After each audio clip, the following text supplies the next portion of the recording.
C'est un mécanisme qu'utilise le cerveau pour se défendre en cas d'événement traumatisant. Donc ça peut aller jusqu'à tétaniser la personne, qui peut rester figée, prostrée, sans être capable même de sortir un mot. Elle est réellement en état de choc. Alors, comment on peut réussir à être dans cet état-là? Alors, pour comprendre ce qu'est la sidération, il faut repartir sur le mécanisme de fuite que le cerveau met en œuvre pour pouvoir vous faire éviter un danger. En général, lorsqu'il y a danger, on va essayer de fuir.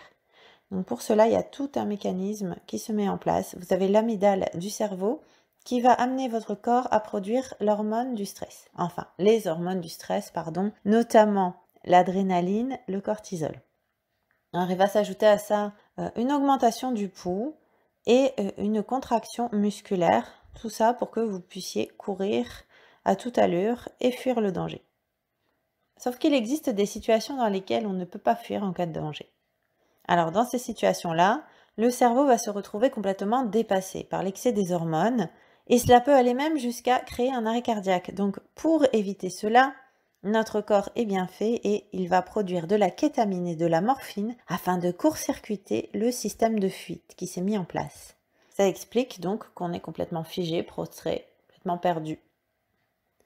Alors ça peut s'accompagner d'un état de dissociation de la personnalité, c'est-à-dire que quelque part on n'est pas d'accord avec ce qui se passe, mais il y a le processus qui s'est mis en place de court-circuitage, on est complètement prostré. Donc dans ce cas, la personne se voit un peu comme spectateur des choses, parce que dans le fond, elle ne valide pas, mais comme elle ne peut pas fuir, elle se dissocie, elle se voit comme spectateur. C'est un véritable traumatisme qui explique dès lors qu'elle n'ait même pas parfois de souvenir du trauma, parce que c'est la mémoire traumatique justement qui avait pris le relais.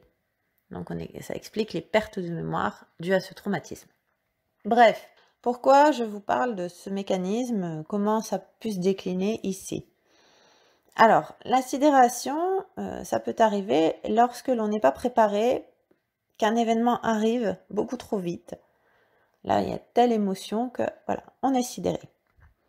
Une deuxième possibilité pour être sidéré, c'est qu'on est face à une mise en scène qui est mise face à nous. Donc, par exemple, une personne va tenir un discours rassurant, et à côté de ça, il va avoir un non-verbal où il va y avoir des événements, où il va y avoir des gestes concrets qui vont contredire ce qui est dit.